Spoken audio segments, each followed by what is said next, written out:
So anyway, I've been doing this for 30 years, and I've always done pretty much to replace the slides, a hammer and a screwdriver.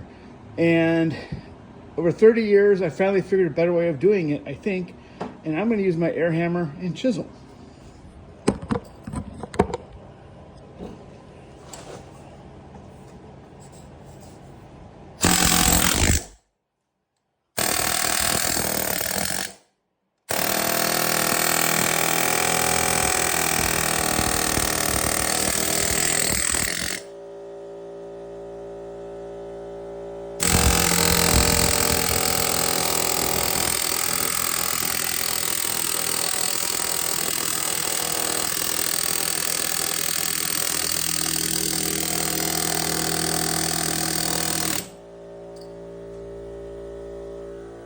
Folks, that's all it takes to get started. I'll pull the rest out in the pair of ice grips.